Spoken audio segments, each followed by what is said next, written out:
hijacked. Nobody should form a committee of how they are going to have a dialogue with you. He is the judge, he is the lawyer, and he is the prosecutor. How do you think the judgment is going to be delivered? Okay. Can you see? So I am giving an assurance. Even those who are keeping quiet, it is that they are keeping quiet not to be intimidated. You know, the capacity of thinking between all of us is not the same. We are born with different chromosomes. Is that so? So your chromosomes may be behaving against mine, and mine may be behaving against you. But at the end of the day, me and you, we don't need a plate of food on the table. Is that so? So even those who are keeping quiet, I better tell you the truth, they are coming up. Thank you. Okay. Mutumishi, because you'll be with us in the next panel, so allow me to engage these young voices. Yeah, Olive. Something very small I wanted to say about what Cosmas said. Yes. You know, this is about hijacking their movement, you know, which I think is important here. I have already said, I indicated to you, and I want you to be thinking about it, is about the conspiracies among and organized by the leaders. So that is what you should be careful about. But nevertheless, in our time, we still consulted the old people. I can tell you, Jaramogi Oginga Odinga was centrally in our movement. We thought it was important to bring in Kenneth Matiba. There are some characters who I don't mention here because their names have never come up. But I can tell you, some of the old guards that were with us were more than 70 from across the country. We never, at any one time, declined their advice because they knew the beginning and they knew at what point we were in. The biggest problem that you may have is to have pretenders among you who are going to betray you later. Asante. And as I throw it back to Olive, we will be, of course, exchanging our panel as we had communicated. Javas Bigambo will be joining us, a policy and governance commentator, Mark Ouko, the coordinator of the National Youth Council, and Soba Churchill, who is the coordinator of the National Civil Society Congress, will be with us. Now, to you, Olive, and sandwiched in the midst of the young voices. Yes. So we begin with Nicholas Minor, who's next to me here. He has a question. Okay, good evening. My name is Nicholas Minor. At that time, we could identify the Saba Saba leaders. We love the Gen Z because it is a movement. But one thing that has been disturbing me is that they claim they are leaderless, they are religionless, they are partyless. Nature has it that any society set up or movement must have leaders. My question is to Njeru. How can you advise this movement? Because they have got the energy, the intellect, and everything they have been gaining since last year seems to be losing steam in. How can you advise them to organize themselves so that at their voices and what they are agitating for can have meaningful purpose? Because in any society, we cannot be, in any movement, it cannot have effect if it has no leaders or set of leaders. That is my question. Thank you so much, Nicholas. We also have a Gen Z who's sitting not too far from him. His name is Walter Justus. Good evening. I'm Walter Justus, a student of law at the University of Nairobi.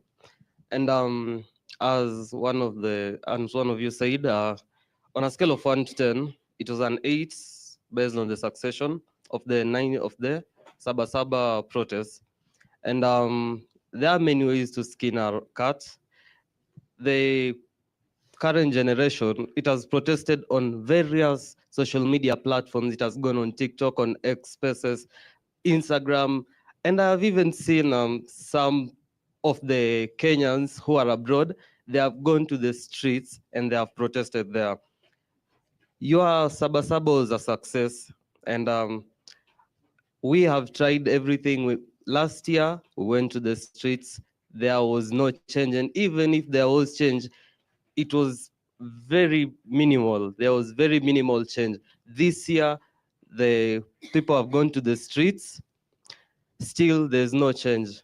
So let's have this. We want to turn now to the old, no, the previous generation, because at times old is gold, to tell us what can we do different in the upcoming protest that will ensure success. All right, thank you for those questions, Walter. We've had two gentlemen, and now in the interest of gender balance, we will have two ladies. There's a lady. Do you mind if I cut through here? Oh, thank you so much. All right, so there's a lady in a beret who had raised her hand right at the start, so I don't want to leave her out. Please introduce yourself and one question. Hi, everyone. My name is Precious Howie. I'm in the movement of Gen Z Revolution movement. And first of all, I'll just tell people that Gen Z is just an ideology. So anyone with great ideas, he or she can join us. First of all, I'll have this question was supposed to be for Cosmas and he has left, but one person will answer for him.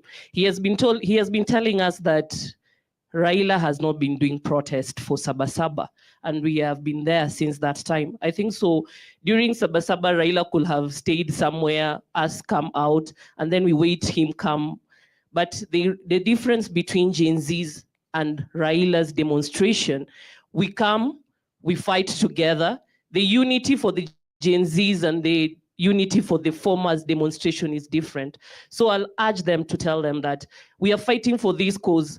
Police brutality is still continued. This is 35 years and we're still being killed in the streets. This is 35 years. We don't have good education in our country since our Kenya Kwanza government took the government. So we are urging our panelists, please, while we are answering us, please don't favor anyone because our country is going down and we cannot go down while we are seeing it. All right, that is Howie's question. We'll take one more from a lady. Don't worry, I see all your hands. We'll try and take as many questions as we can. But right now we have, let me see if the mic is on. Yes, we have Purity Ngungu. Good evening. Yeah, I'm Purity Ngungu. Purity Ngungu is the incoming MCA Nairobi South 2027. I think I'll just go straight to my point. Like I advise the government, if I know it is possible for our country to make deliberations and discuss issues, we don't have to see our sons and daughters being killed. We don't have to see them being shot for no reasons, because what we are discussing, there are matters concerning our country, and Kenya is our home. We want peace. Whatever we are discussing, it is because the Gen Zs are suffering. They have no jobs, yet they are educated. It is not like those days when the educated just got jobs directly without struggling. So it is possible for us to be peaceful.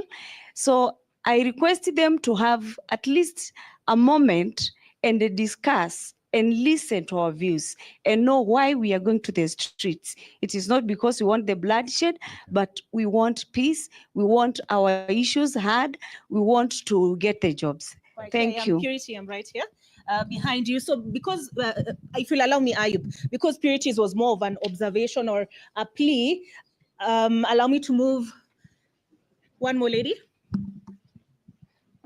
Thank you very much. My name is Cynthia Mwikali, a Kenyan citizen from Zitech University. So everyone has been airing out about the issues that you are trying to bring out as the Gen Zs. But on my own perspective, I feel like we need first of all to understand the Saba Saba, and we need to educate even people out here about the Saba Saba.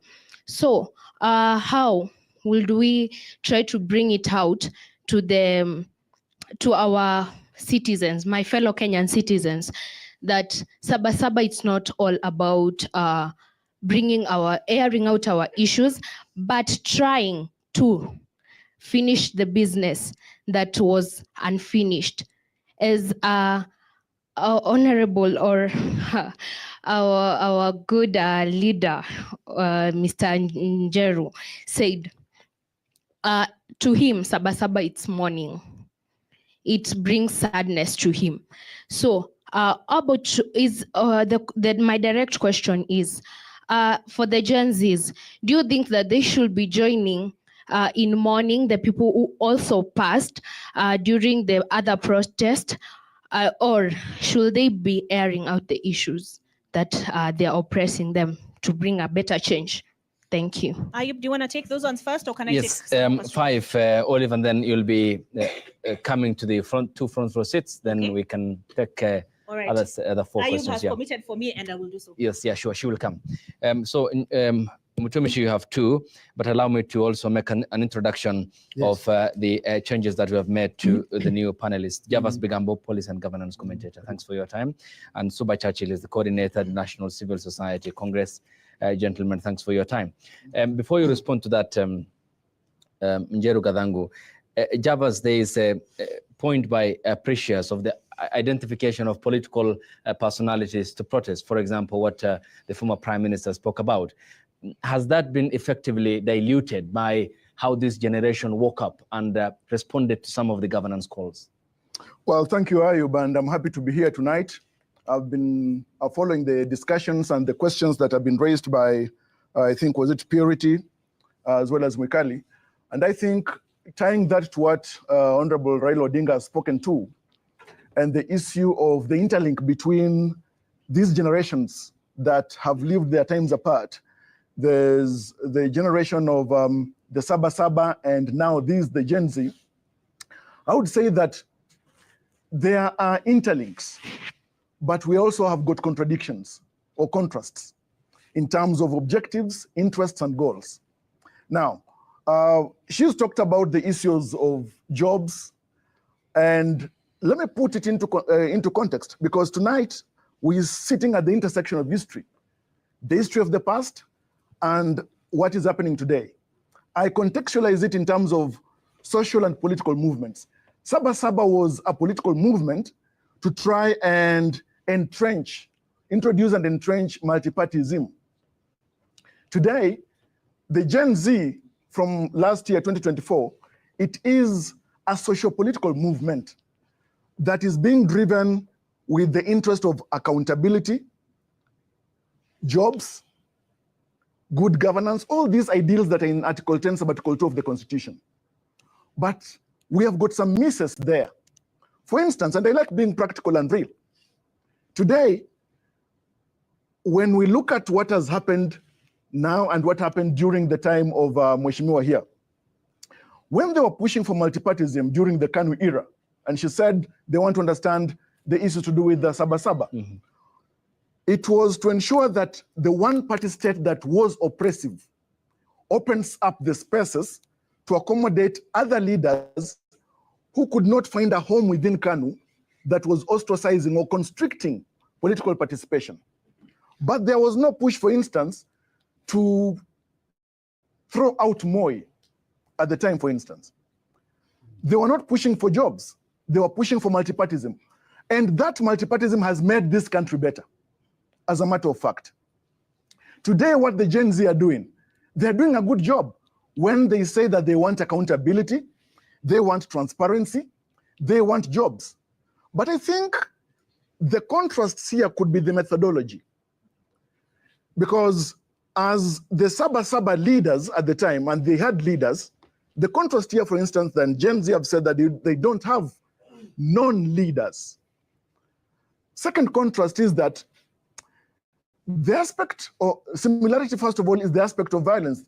Leaders at the time, they were manhandled by the police. Today, because people died then, today we've had people die, we have had policemen injured, we have had young men and women get injured. But when you look at Article 37, Ayub, which says that everyone has got a right to demonstrate, to protest, to assemble, That right is a right for everyone seated here tonight and elsewhere, protected by the Constitution. Nobody can deny you that right. But the right to demonstrate is the right to do right, not the right to do wrong.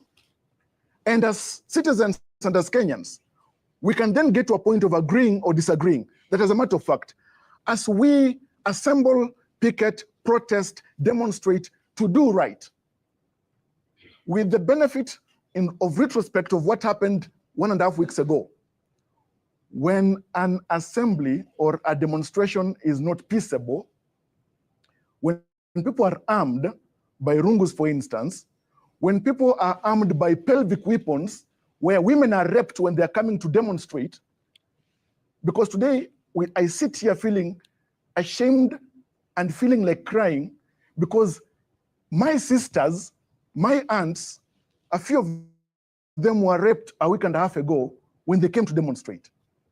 That is not part of the Article 37. So where is the blame here? Who is to blame? And look, we are not looking, I'm not just looking to blame. Yes. We need to rationalize these issues. Yeah. One, as a matter of fact, the state or the government should not stop people from demonstrating or protesting. But second, whether, and you know, by the way, Article 37 is conditional, that it must be peaceable and unarmed. When any person comes to a demonstration armed, for instance, it lifts that right. Secondly, but Javas, where do we draw the line? Because the question is then, how do we justify in an era of social media and technology where police land cruisers are escorting armed men in CBD? I will answer like this. We need to have police protecting protesters. All right? Now, let's face it. And as a matter of fact, we have got policemen who've gone against the law. They need to face the law. Let's face it. As a matter of fact, that when a police officer is trigger happy, we need to have them face the law. All right? Don't we agree that? Let them face the law. Let's pick that police officer who is trigger happy. All right? The line is this for me. As a matter of fact, when you ask what's the line that, yes, in fact, there must be a red line. As a matter of fact, a police officer must not harm a protester. All right?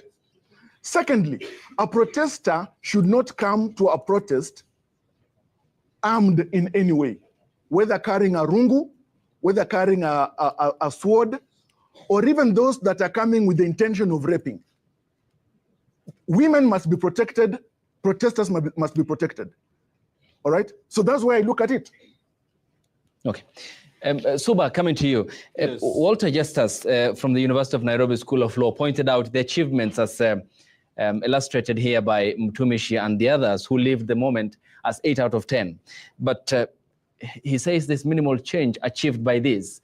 What is your relation at the time? Of course, you witnessed it then and now as to the achievements, as to what's been achieved by last year's events and this year also celebrating the events of last year. Thank you very much. First of all, as one who was already a student activist at the university at the time of the original Saba Saba, I must admit that the system then, the leadership then was brutal, though the current one is doing very well to catch up in terms of brutality. But the system then was very ruthless. But they were cautious, and I think giving credit where it is due, there was a way in which, ruthless as he was, Moi used to show some sensitivity to public opinion. And he used to retreat and would look for any opportunity to enter into dialogue with whoever his antagonists were. But directly to your question as to whether we achieved in the original Saba Saba, yes, there were concrete steps that were made. First of all was the repeal of Section 2A that had initially not just, provided that Kenya shall be a one-party state by law, but went on to even name the party. Because the mischief was, After Kenya became a one-party state, and initially it was not provided which party it was, I remember the late Jaramogi and George Anyona and colleagues, and I think Mheshimiwa Gadangu was part of that team, forming a party. The original NDP, you know, a lot of us know about NDP that Jaramogi's son Raila formed later. But there was an original NDP that got me suspended from my high school, because as soon as they announced the colors of the party, we got a piece of cloth, painted it on the colors, on those colors, and hanged it on a hill. And you can imagine doing that in the Rift Valley where I went to school. And so I looked at the situation as security people kept on coming by and just left. And I never even went back for my box. Secondly, the original Saba Saba achieved the introduction of the two-term limits that we enjoy to date, so that those of us who were privileged again, later on in 2002 and 2003 and 4, to write the Constitution of Kenya 2010 at Bomas during the National Constitutional Conference, merely streamlined that into the system. It also opened space because Kenyans, for the first time, demonstrated that they could stand out to a dictatorship, a one-party dictatorship that had, you know, a lot of support from the international community and so on and so forth, and opened channels for collaboration and partnership with the same international community. Those of you who may want to spend tomorrow, you know, just researching on Saba Saba, because not everybody must go to demonstration. There are many ways of observing Saba Saba, as I will shortly illustrate. But you can also go to protests, you can go to the rally being convened at Kamkunji and so on. If you research on the original Saba Saba, you'll realize that some of the dynamics, and when we came in, a gentleman asked a question there and asked, what is it that they can do differently? I think even without the advantage of social media, that has enabled your generation to mobilize like instant coffee, you know? You know, the way you people mobilize is that all you need is hot water, beverage, and abracadabra, you have coffee. Now, during our time, the modus of mobilization was so tedious that we had to print flyers, material, printed paper, and would sneak with them to football matches to sensitize people, because the only broadcaster then, KBC, would not allow any announcement of a meeting of political, you know, opposition political leaders. Now, the social media has its advantages and disadvantages that those of us who were there then are able to see. One of the disadvantages of social media mobilization is that as Gen Zs mobilize, they are not able to get together to concretize agenda and strategy. They cannot agree on common agenda and common strategy. For example, if I were to use the 25th of June protests, I could clearly see that there was messaging around occupying State House. During the protest, there was disagreement, including with some members of parliament and the Senate, and Omtata stood out, saying that was not part of the agenda. And so there are advantages that go with social media mobilization and disadvantages as well. Now, back to your line, yes, drawing the line. It is the primary duty and responsibility of government, one, to respect the right to protest. Secondly, to protect every citizen out there to protest. And thirdly, the right of and the duty of the government to fulfill, in other words, facilitate citizens to protest against it. When we talk about protecting, one, the government must protect protesters from itself, because we know that governments the world over have the monopoly of instruments of coercion. So if there's anybody who would want to endanger the life and rights of a citizen during protest, it is the responsibility, including its own security agents. Two, we must recognize that the right to protest is an expression of so many other rights. One, it is a consolidation of the right to freedom of association. Yes, of course, you can protest as an individual, as a conscientious objector. Nobody will stop you. But of course, a few people will doubt your sanity. What's wrong with this guy? Is the lone guy protesting? But the law says, gives that right, Article 37, everyone. So you can even protest as an individual. And you have had so many in history. Yeah. Conscientious objectors like Rosa Parks, like Martin Luther King when he started, like Mahatma Gandhi when he looked strange to his own people in India after moving from South Africa to India to begin the fight for independence of India, which he attained in 1957, after which his own people killed him because they thought he was too moderate. Lastly, and as I finish, when you set out to protest, it is your duty, and I'm now addressing, Honorable Esther Passaris. Protesters have the right to choose the location of their protests. And that is Principle 17 of the International Principles of the Right to Protest. These things are principles recognized the world over, which our government has an obligation to respect. If, for example, the head of state feels insecure that people will invade his space, of course, State House is his official residence, it's not the office.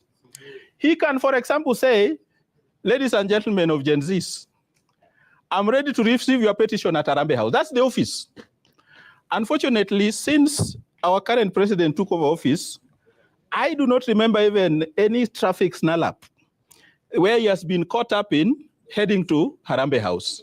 So Gen Zs may be tempted, as you have been, to try to take your messaging to State House, which, in my view, is also a protected area, and which, as protesters, you must be alive to, that when people in power panic, because our current government is in a state of panic, you also need to weigh your options and really discuss thoroughly whether you really want to reach State House, because when that place, they're allowed to terminate life, because the president is a property of the people. The people have given him certain instruments of coercion to make sure that the president is safe. Because like him or not, his sudden demise can lead to so many things. And that's why my role in participating in this was to say, one, we must underscore, it is your right to protest, it is the duty of government. But even as you protest, and I want to slightly disagree with my friend, for the many years that I've participated in protest, and this is my 31st year in the civil society, I've never seen a protester coming with any arm. The only thing they normally reach to are stones, which they get from destroying, road embankments and so on. But make sure that you play victim in this struggle. Never, ever be the culprit. Never, ever be the culprit. Always try and endeavor to play victim. Play victim, and you will carry the public with you. Point made. The moment you become a culprit, you lose the public. Okay, thank you. You need the moral support to continue. You need the small-scale business people along Race Course Road who are today reinforcing their premises with no stock at all. Maybe they'll go for things on credit and stuff. Make sure that, one, you organize yourself in cells so that every group has a group of people who can marshal them and say, these are the do's and don'ts. Even if you mobilize through social media, I'm sure you come from institutions of learning, so you know each other. Some come from certain neighborhoods, so you know each other, so that there's some sense of discipline, and so that you do not continue pushing the government into a state of panic, because I've cautioned you, and people are in power and get into a state of panic, they can go with the whole country. Thank you. Njeru, Yes. the leaderless question, Cynthia Mwikali also pointed out that is this about mourning the people who had struggled in the past, or is it about the cause advanced by the current generation? Yes, first of all, I think what Suba said is beautiful. I also want to say that what we see on the streets is stage managed sometimes. When you look at some protesters with rungus and batons and what have you, those are not our people. Those are police people. You know, let me give a small example, sir. That recently there was a report that Kikuyu police station was burnt down. Now, if you think about people moving to a police station where askaris or policemen are armed, right? And the people are moving to touch it, surely they should be able to find at least one policeman in the station. In this particular one, there wasn't one. Number two. Mutumishi, then how do we? No. Okay, Number two. You'll proceed. I'll give you the time. Then where do you place what then happened to Mawego police station, where police officers were struggling to put out the fire? Very good. When the station was set ablaze. Very good. So that is Mawego and there is Kikuyu. Yeah. Now, the two of them are different. Yeah. You know, Kikuyu is playing to the girl that the policemen have been attacked by the people, right? And there is reason. Every political reason is in Kikuyu, and I think I see it myself. If others don't see it, I'm sorry about it. That there was no police station, there was no policeman, and the people are not armed. We are not even told who are these people that banned, but it was banned. The next day, there is a report all over the place that Kikuyu police station was banned. No arrest, nobody was hurt, nothing. So meaning that there is a policeman, a clever policeman, that decided to ban his own police station. And that is exactly the same. Yeah. So, you know, what I'm trying to say is, Abdikadir, what I'm trying to say is that the disappearances we have had in this country are police conducted, you know, and then they release some of them appropriately in order to pacify the people, right? But the next thing that we must remember is this, that the policemen are as scared as the government is scared. They are instructed about what to do with the young people going out there. But let me tell you, I have looked at this crowd. Since I came, I've looked at them, I think, 8 times, and I've identified about 7 policemen here. Now, listen. How did you? No. Listen. At least the one I know. Yeah. The one I know. And don't hide yourself because now I've refilled it. This is what I encourage, that whatever you do in this meeting, please get the right record. Push it to your bosses so that they can pass it over to the high office, so that they know what it is that these young people are thinking about. Go to the streets and hear them and give the same report, because that is where dialoguing is going to be emanating from, you know, and that is where the policy is going to be articulated. You cannot just give orders that people be eliminated by guns when we really ever know what they thought about, when we really ever know what their feelings were. So have the Gen Zs failed? That was a question that came from here. From Walter Justice. Yes, and I can tell you, it is success 100%. Why is this? If you listen to the president and every minister, they are complaining about Gen Zs, meaning they have gotten the message. And that message is what dilutes the spirit of a dictator or a creeping dictator. Meaning that sooner or later, they will step back a bit and say, let's listen to these people. After all, it has happened in various countries. Storming parliament, I think, was the 14th in the world. Kenya has got a number. Allow me to pause you on that, okay? You have made your point. I'm sure you know, what I'm saying. Yes. I'm saying is I'll this. give you the time. You'll respond to my questions. Yes. And we have some order.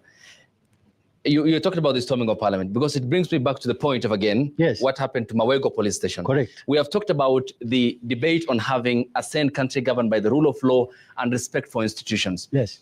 How then should I describe your opinion on what happened to Mawego police station, where we saw officers struggling to put out the fire, and also what happened to the judiciary, which was touched last year as the Gen Zs marched to Parliament, and also City Hall, the seat of the governor of Nairobi County, and as well as Parliament, which was partly also touched. Should institutions in a democracy ought not to be protected for sanity? Correct. And the very first thing, my friend Abkadil and my friends here, is that if you do not respect the law which you yourself made, and you cannot respect the constitution which the people have given you, and you go around the country taking, grabbing, killing, and what have you, the people get to a point and ask themselves, are we cattle in the field, or are we the creators of these leaders? There comes a point where people get so annoyed, and you can actually see it's out of frustration and desperation that you can have people taking a coffin and walking 6 kilometers to a place where they think this is where the man was held, and put it on fire. It is because, and the government can be able to stop that.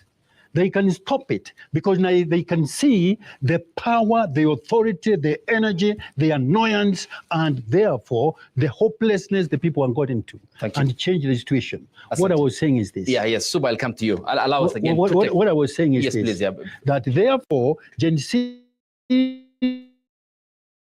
have actually won the battle. So the only one thing is the government should be able to listen further to them so that they can address them. Asante. Yes, Olive. Right, as you can see, karibu kila mtu ameinua mkono. You told me the first 2 rows, right? Yeah, the first line. The first row. Okay, ladies, let me just, because we had 3 ladies. So let me just pick 2 gents first. Yeah. And you keep your question brief and short? As short as a miniskirt, but long enough to cover the essential. So, just to answer you first, how is it that City only touched where accounts records were? What to see wajinga bwana? I want to your point name, out, please. Your name. My name is Fidel Castro Ngoy, and I'm also a law student at UON. I want to tell you something that our senior James Agri Orengo once said. There are 2 rules to this game. The oppressor will be judged for oppressing the oppressed, and us, the oppressed, will be judged for allowing the oppressors to oppress us. If you continue to sympathize with this government, it will harm you more than it will harm me. Yeah. To my question, and this is just a message to the Gen Zs. Yeah. Our task here is to pick up the torch of liberation, to fight for this equity. Let us not buy rumors from these people. The same thing Saba Saba was fighting for is oppression. We are facing an employment oppression here, where they're employing people from one community. We are facing economic exclusion from this country. We are facing corruption and injustice and bad governance from the same repressive regime that was mentored by Daniel Arap Moi. Okay. Not that we don't know what we are doing. So to my question, let me just finish in 30 seconds. Yes, in 30 seconds. In less, if you can, please. I want our wise man here, and it is good that you are not a forefather. Please advise us, mentor us, bless us on how we can go forth with this, because we want to take this opportunity. We want to fagia water. Okay, thank you, Fidel. Thank you for your, I'm not sure if there was a question in there, but a lot of observations. Let's hear from this young man here. Straight to the question, please, so that as many people as possible can ask questions. I understand the assignment. Yeah. My name is James Mulamba, and before I get to my question, I will draw some similarities between 1990 and today. We had a despot in power in 1990, we have a despot today. Moi consolidated power in 1990, Ruto has consolidated power today. We were in a one-party state in 1990, we are in a one-party state today. Yes. We are in the same situation we were in 1990. So telling us that we have a reason to celebrate is mocking us. We do not have a reason to celebrate. The only thing we'll celebrate tomorrow is Albert Ojwang's birthday. We have every reason to suspend all celebrations till next year, July, Saba Saba. We do not have any business to celebrate. As I get to my question, what then happens if the people are tired of the marriage they are in? if the people want to divorce their president? What happens if the people want to destroy the social contract between them and the government?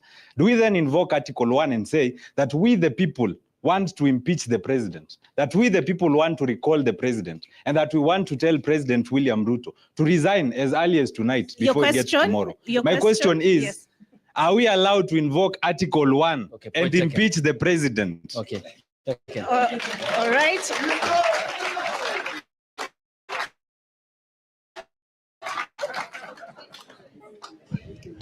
Thank you very much. Viva Comrades, Viva. Who are the people? We are the people. Who are the people? We are the people. I have very short questions here. I am Commissar Jaredoye from the ODM Party Youth League Delegate. First and foremost, thank you very much, Mtumisi. I want to start by this, and we must agree that Saba Saba was for multipartyism. And today we have many parties which are not having clear standings on where they are in this country and what they support. Tomorrow, as those who will be on the street differently, there are those of us who will be moving to Kamkunji, there are those who will be occupying the streets of Nairobi. My question is, are we also occupying these political parties? We all know that where the policies that run the country are being made are in our political parties. When we had the KANU problems, they were made in KANU. KANU was a political party. We in the ODM, we have policies there. Kenya Kwanza are their policies made in Kenya Kwanza and UDA a party. That is when we young people must occupy those parties and have control and power in them and influence the policies. Number two, Ayub. Only one question. To be fair, Yamusho, we only 3 years. 30 seconds. Yamusho, to me, thank you very much. When you say that we had a good political liberation, the second liberation, and you agree with us here today, we young people, that on the third liberation that we are fighting, the economic liberation, all of us here are agreeing that one or two reasons why we are here, we are crying about unemployment and lack of jobs. We'll agree with me, Mtumis, and other panelists that today the system of education that he touched on eminently. We know in 1965 when Pio Pinto had to go, Pio was one comrade who was championing for political ideology in the KANU party. And we must agree again, our system of education deliberately ignore the part of political education in our system of education. Will agree with me that these young people today here are struggling to understand the political standing of our country. Thank you. The audience has said you don't have a question, and your 30 seconds is over. There is 2 young ladies. Just shortly, this young man has been raising his hand for the longest time. Thank you. Well, I think Mimi, I'll just stop all the question I had and ask one, and I'll not ask the panel, I'll ask the people because we are the people. How many of you want Ruto to resign tonight? Oh, no. Hands up. Okay. We are not going that way, no. Hands up. Just get the mic. Hands up. That's the one question. No. Let's get some 2 ladies. Some 2 ladies, please. Yes? Actually, he's a lady. Okay. Just to stand on my gender, I'm not a lady. I'm a serious man and a serious contributor in this country. My name is Huntington Oguk. I'm a Gen Z from Kisumu. I'm a former president of Meru University and also a national youth leader in KUSO, Kenya University Organization. I'm also an ex-detainee, arrested, tortured, brutalized in Kondele Police Station in 2023 and taken to Kodiaga Maximum Prison, Comrades Power. So when I speak here, I speak as a great contributor in this country. My concern and my question is, who birthed this level of tribalism in our country? Because even us as Gen Zs here, all these things we are talking about, unless we are united, hizi zote zitakuwa tu zitaanguka. Right now, we are having ethnical profiling. When we are fighting against police brutality, inasemekana hiyo ni akina nani? But deep down, was there Kikuyu when I was brutalized? No. And therefore, we as the Gen Z, we have to ensure that we are one. So wakati wenye these leaders, because huko kwa parliament, mwingine na profile mwingine ati nyinyi wajaluo, mwingine anamjibu nyinyi wa Kalenjin, then inakuja kwetu. Ikishafika, now you will be hating me the moment umesikia jina langu ndio Guk. Wewe unataka kusema vitu za nini? So please, let us be united. And lastly, if you were born hating a certain leader, mwenye ameshakuwa kwa government hadi akatoka, please don't hate people from that community. Hate yako na huyo mtu ikae tu huko. But as the Gen Z, let us be one so that we address the issues. Maneza unemployment. Watu wenye washaka kwa hisi serikali na wamekuwa wazee. Waretire. Mtu wako kwa kotu lakini sijini how many years old. Some people should retire so that the young people can get the jobs. Okay. Najua ujumbe umefika. Let's hear from some ladies. Comrades Power. My name is Ruth Mombi. I'm a human rights defender, and I come from the Women's Collective Kenya. But today here, I'm here as a mother, a mourning mother of this great nation called Kenya. And when any country goes into war, there are spaces that you don't attack. And there are vulnerable people that you don't attack. Those are women and children. There are also like even tents where people go to find refuge. But today, what we have seen, we've seen women who had gone to the Kenya Human Rights Commission to mourn and also to hold the government accountable through a presser being attacked by the government. By the state-sponsored government. I don't have an apology to make about that because they were really categorical on who had sent them. So my question is... Did they tell you who sent them? I won't mention, but they said.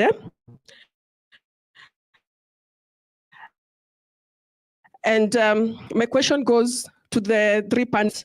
And if the spirit of Saba Saba is about reclaiming our rights to speak, organize, and resist, what does it mean today if we can attack women and children at the Kenya Human Rights Commission, which is a sanctuary of freedom and civic space? Don't you think that's a shame?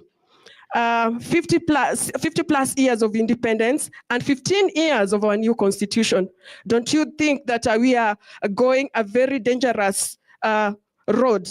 Because when we see goons being protected by the state, are we not going the Haiti way? I am a mother who is here mourning because the politicians, if we go the Haiti way, the politicians have places to go. Wako na manyumba kule US, lakini sisi tunaenda wapi kama wamama? So that's my question. All right, thank you. Just, please allow just one question because the business community says it has not been represented. Oh, hard. Okay. Thank you, Ayub. Thank you, panelists. Samuel Iburu from the economic pillar. My question is based kwa hiyo picha iko hapo nyuma. Kindly let's all look ile picha iko hapo hivyo. Apart from the multitude, we can see there are some guys who are the scene where the tear gas iko. Si ni kweli?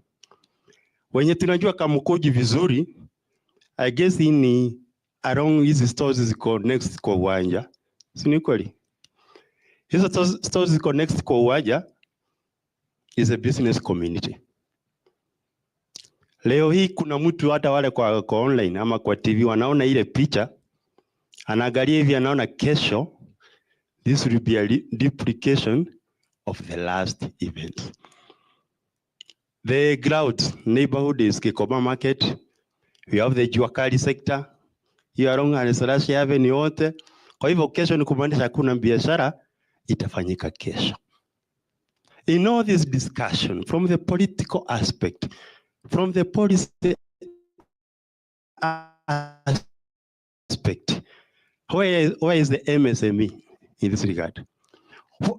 Ni lini tutakuwa wenye professionals wanafanyaga demonstrations like madaktari na walimu wanafanya demonstration yao vizuri na mtu ya dunia anabeba Uber inaenda na M-Pesa anafanya. Hii inatoka tumetoka a few weeks ago. Personally, I'm a victim of the last protest. In the business sector, if you are not affected, you are infected. So we, as a business community, we are looking for urgent solutions. Maybe they can come from the panelists. Yes, I'm basing it on the panelists because we are in formal, direct or indirect. Thank you. Kesho ukitoka kwa ofisi mheshimiwa wako, kwa ofisi kadogo uko nayo, and the two guys, we're knowledgeable guys, mtaenda wapi? All right. Let's always have a viable working environment now, not All right. tomorrow. Thank you. Thank you. Thank questions there. Thank you very much. Ayub, are those sufficient? Yes, 6 from Fidel, James, Oyer, Oguk, Ruth Mumbe, and Sam, the last speaker. So you can respond. Javas, beginning with you. Well, I'll pick it up from where Madam spoke, and then the gentleman, and then respond to a few, including this Oguk. Fidel Castro.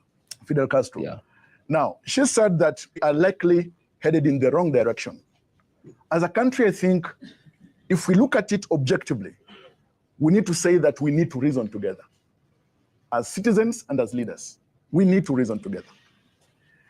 When this gentleman speaks about being a victim of his shop being looted, and it happened across town, it happened in various parts of the country. In Nakuru, there is a furniture store that was looted last week during the demonstrations. And the people went to those young people's houses and told them, return every furniture you looted from that store. They returned. When a shop is looted, it's not just a question of the loss to the business person. The livelihood to that family is lost, and even maybe 10, 15 people that he has employed. They lose that. Today, as we're sitting here, about tomorrow, there are a number of business people who are wondering whether their businesses will be part of that. There are ladies who are wondering whether they will fall victim to the goons who raped them, who raped others the other time. That's not the direction that we need to go. We need leaders who are accountable, who are responsive to the people, the issues that people are raising here. Because the duty bearers are and must be responsive to the needs of the people. But secondly, we the people, he asked a question that can we invoke Article 1, we the people, the sovereignty, Article 1 of the Constitution. When you look at Article 2, Sub-Article 2 of the Constitution, speaks about the formation of government. Now, we have a social contract with our leaders. Well, we can voice anytime, as a matter of fact. And I'm speaking, I heard there are a number of lawyers here, some who are students, and some of us who are lawyers as well. And it's a question of reflecting rationally, as a matter of fact. Now, I don't know whether any one of us has been in a country of war, whether you visited South Sudan or etc. I can assure you that if we were to have our country descend into a state of war or perpetual anarchy that cannot be controlled, what will happen to us? Because I keep on asking myself, if we incubate the eggs of anarchy, can we hope that chicks of peace and justice will be hatched? It cannot. They cannot be hatched. And that's why it is prudent that if we assemble, for example, to protest and we are peaceable, and then somebody is mishandled or manhandled by the police, I mean, that is improper, that's a violation, and they need to be taken action against by the law. Secondly, Mheshimiwa talked about the issue of attacking police stations. And I think all of us, in fact, the entire world has been surprised. Some of you had reactions from Tanzania that how can police stations be attacked? But we also know that there are people that can be so daring. You see, when we're having protests, don't you agree with me that people leave with various intentions to go to these protests? There are those, like those gathered here, who actually are protesting for accountability, as a matter of fact. Don't we agree on that? But can't we also agree that there could be some who are out because they want to use that opportunity for causing mischief? Well, it's possible, but it's also possible that there are those who are. I'm talking about us reasoning together. Now, how do we move forward from here? Tomorrow is Saba Saba. We have heard that Raila Odinga and others are going to meet at a particular point. There are those that are going to go to the streets. There are those that will be watching on television from the safety of their houses. There are those who will be tweeting, etc. and whatnot. In all this, I can assure you that from the responses and the questions here, everybody here is a patriot. Okay. Everybody here loves this country so much. So what can we do? Because remember, in the next election, some of you here, I'm sure that you're going to run for office. Some of you here, your relatives are in parliament as members of the Senate or National Assembly or MCAs or even governors. Your relatives, you voted for them. Okay. The issue is this: what happens to us when we go to the ballot and vote? He said that we may be speaking here with some particular kind of anger, but when it comes to the ballot, we recoil back to the tribal cocoons. Okay, thank you. It is also possible that when some of us here will be voted into office next election, we will be worse than what we are talking about on issues of accountability. Okay, thank you. So I think, as a matter of fact, we need to reason together and say that whatever is bad should not be done, whether by those in office or with the citizens. Appreciated. Yes, Saba. Yes, first of all, starting with my dear friend Gadangu, with whom we once shared an office at UniAfric House. Analysis of what happened in Kikuyu, in Nyandarua, where, again, the county government offices were banned. And based on experience for the last 30 years, is that when regimes feel so vulnerable, they resort to self-preservation. So what normally happens during mass protests, like what happened on 25th, and what is likely to happen tomorrow, if at all there'll be protests, is that the state tends to bring all police officers to Nairobi, leaving stations, particularly those that are close to Nairobi, like Kikuyu, very exposed. So it is very likely that there was probably only one duty officer who, in most instances, would not even wear a uniform, but they would be there just to take stock of things and see and document what happens. And that explains why in Mawego, because there was not such heavy deployment in Nairobi, the police officers were at their station and were probably waiting to provide security to the mourners and so on and so forth, but which got outnumbered. It's not even a police station. It's a police post. And I'm the founding president of Kenya University Student Organization, founded in 1995, alongside Osieno Namwaya, who now works for Human Rights Watch, Walter Shikuku, and many others. So you need to look for us for the original constitution of the Kenya University Students Organization, and the role that it played in mobilizing students to these struggles that we wage to date. And that is how I found myself as a delegate representing young people at the National Constitutional Conference in 2003-2004. Now, what Bigambo is saying is true, that when some of us went to Bomas, and I was one of the 23 representatives of the NGO sector, was that people who had come from the districts, there were 4 district delegates from each of the 74 districts then, became worse than even the politicians. We had all the MPs there, 210, plus the 12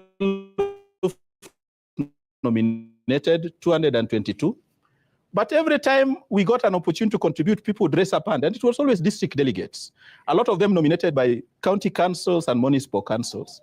And they would be raising hand for more allowances. And you'd be wishing that there is a hole, you can disappear until the question is resolved. So what he's saying is that, by and large, a lot of us today will remain idealistic up to the point when we get an opportunity to also take advantage of the spoils. That's human nature. And that is a Kenyan culture which we must not run away from. Thank you, Chachi. Back to the important thing that brought us to today. And I did promise that I would tell you, there are many ways in which you can, as you have rightly said, observe Albert Ojwang's, birthday. But there are many ways you can do this. And I'm sure a lot of you have gotten educated about Saba Saba and the original, objectives of it. You can deepen that understanding You can, discuss in small cells. What are the lessons that you can learn? What are the values? What are the social impact of Saba Saba in what you are doing today? And what are the opportunities for intergenerational learning, which is happening now because you have Gadango who is much older than us. Then you have those of us who are in Gen X. And therefore what we have learned over the years that we can impart and make your movement, better. But as I finish, briefly, you cannot continue as leaderless. Movements the world over grow organically. Thank you. A year after the first protest in 20, and among you are leaders. Thank you. And we have seen them. Okay. You need those leaders to guide you so that you can, concretize some of these things. I'll come to you. And enter into negotiations with other stakeholders so that you can strengthen your movement and ensure that your objectives are pursued and achieved. Mzee hasn't spoken. But on the advice, mentoring, and blessings, I'll come to you for the final word. So we'll get now the accounts of the area panelists who we had, Cosmas, as well as James and Kidimwaga, who are seated at the back with Olive, and they can give us in under a minute each their final comments. Thank you. Ayub, we'll start with Cosmas Kanyadudi. Thank you very much. The membership of this forum, I think I've also learned a lot. I have two messages. One, to the national leadership currently constituted as United Opposition and the government. Please, it would be advisable for yourselves to be more responsible and demonstrate maturity in your actions and public pronouncements. What you are doing today is reinforcing the effects of the 1969 oaths that were taken, and you know the implications of that. The first explosion that we heard about that was in 2007. We don't want to go back there. My second message is to the Gen Zs. Please remain united. You will only be united if you balance the use of your brain, your mind, and the use of your heart. Thank you. Let them be balanced so that you are able to be passionate about your actions, but they should be rational. Thank you very much. Thank you. Kidimwaga. Thank you very much. Once again, my name is Kidimwaga. I am the convener Interparties Youth Forum. I am mentioning that to underscore the work I do with young people daily, particularly young people in political parties, in youth serving organizations, and in institutions of higher learning. There is no single individual who is against the government of Kenya, but confronting the government daily through Mandamano and other processes, because the question of distribution and redistribution of the cake of this country is a conversation we must have. As the young people of Kenya, it is a time we must speak very clearly. There are so many young people, graduates, who are out of work. There are so many young people dropping out of colleges. There are so many young people who still feel that they do not have a fair shot. Continue agitating for a better country. Thank you. We hope our government listens. We hope we are able to work together in this regard. Thank you. Yes, James. Thank you. First, I would like to congratulate the audience. Good questions they have been shooting to us. Again, I would like to tell you to keep up the spirit and remain united. Keep up the spirit and remain united. And one thing I would like to say, and because it's a very short thing, Abdi, you can allow me. This gentleman, put the mic near. This gentleman with a God Papa there called Mtumishi Jero Gathangu has been my political mentor and ideological comrade.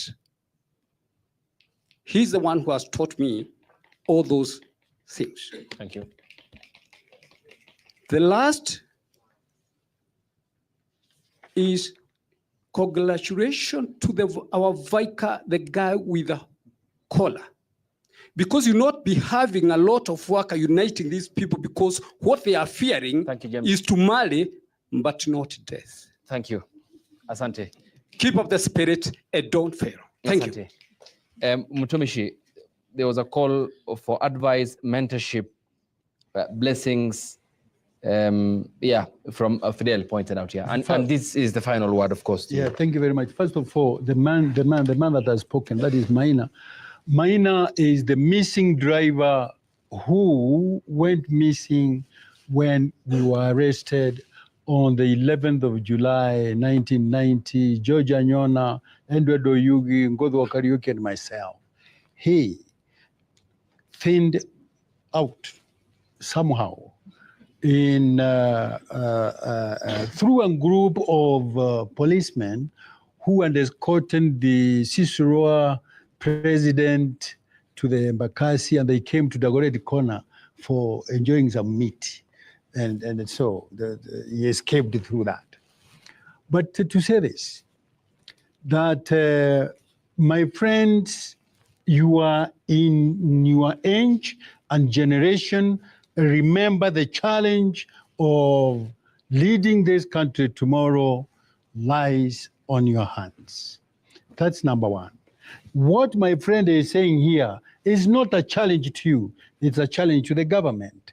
They are the ones that are supposed to be collecting and correcting ideas and whatever it is, intentions that you have. In fact, what I want to ask is this. Since you gave your 14 points, because I think I remember I read them, 14 points, which the government was supposed to address. My brother, Ruto, how many of them have you addressed?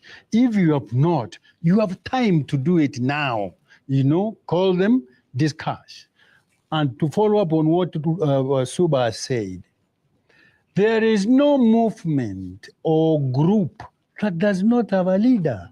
Don't cheat us, don't lie. If somebody was coordinating the messages, was that your messenger? When did you agree that he was the messenger?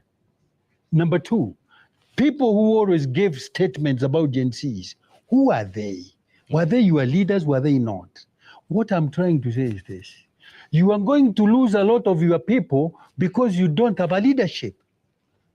A lot of them are going to go because there is no leader. So we shall be picking the shining one and remove him from you. Pick the shining one, remove him from you, and therefore you remain an empty bag. What I want to advise is this, and that is part of your advancement. The vanguard of the Gen Zs, that vanguard, if you want to save about 2 or 3 or 4 people that you don't mention their names, the vanguard should be able to know that we have got A, B, and C leaders. So-and-so has gone, so-and-so is in. So-and-so has gone, so-and-so is in. And that is political organization. In fact, let me tell you that when I'm talking about the government of Kenya, I know that our president has been in such movements, you know, and it's not a secret. He knows that we have been there with him. He was in the YK Volcano 92. He was the Secretary General of Affairs and so forth. The leadership is there and must be there. In fact, he must be happy that you have got 21 years old fellows like him in 1990 who are actually campaigning to have things change in this country. Look, we have got 2 sides of the coin. One is that there is the status quo and there is those struggling to dismantle the status quo because of oppression. Now, the status quo is going to fight very hard so that you don't take it. And you are going to be fighting very hard so that at least things can be better. Asante. All that, now, Abdikadir, all that is going to depend on how fast you can make them understand. And Ruto and his government are actually going to understand because he has come from there. He knows it. Asante sana. Mutumishi, asante. Much appreciated. Thank you so much. Njeru Gadhangu, ex-MP Runyenjes, lived the moment in 1990. 35 years later, tomorrow marks the 35th year since that had happened. Kidimwaga is a lawyer, joined us earlier. Cosmas Kinyadudi is political and policy analyst. James Gakuo, an activist then in 1990, a driver whose story was well told by Njeru. Javas Bigambo, policy and governance commentator. Mark Ouko sent his apologies, couldn't come. Coordinator, the National Youth Council. Suba Churchill is also the coordinator, the National Civil Society Congress. And thank you to our lively audience made up by Kenya's young generation. Over to you, Olive. Okay, let's clap for our panelists tonight. And please give a hearty clap to yourselves tonight as well. You have sat patiently, you have listened to all the varied opinions, and this is what the Saba Saba spirit is all about: political tolerance and inclusivity in terms of the national dialogue we've been told to have. I know some of you are not very happy with me. Michael Sino is not happy with me because we could not take all the questions, but I appreciate all of you speaking up, sharing your truth, and allowing others to do the same. My name is Olive Burrows. On behalf of Citizen TV, my audience tonight, and you, the viewer, good night.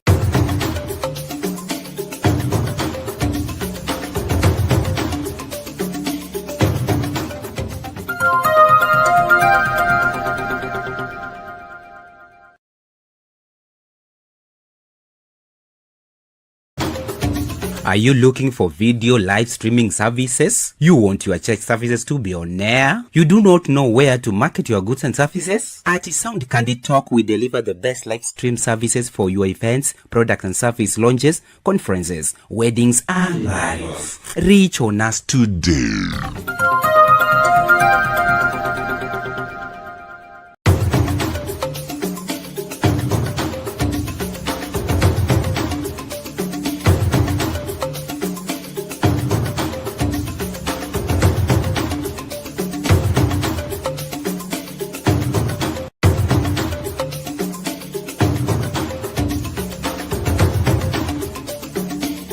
Tunazunguka kote kote mchana kutwa kukuletea taarifa na matokeo ya habari kutoka pembe zote za ulimwengu. Jioni tunaweka mduara wa kujadili taarifa zizo hizo kwa mapana na marefu. Ungana nasi kila siku ya wiki kwenye matukio ya siku, saa 2 jioni kwenye Sound Candy Talk. Matukio ya siku, makao makuu ya habari kuu ya siku.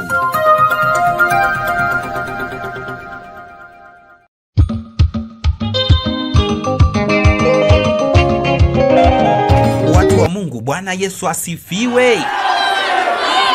Kipindi cha mahubiri kimerudi tena kwa kishindo kwenye Sound Candy Talk. Tunakufundisha, kukuelimisha na kukutia moyo kwenye Daily Bite. Mafundisho kamili ya Biblia kila siku kwenye runinga uipenda ya Sound Candy Talk.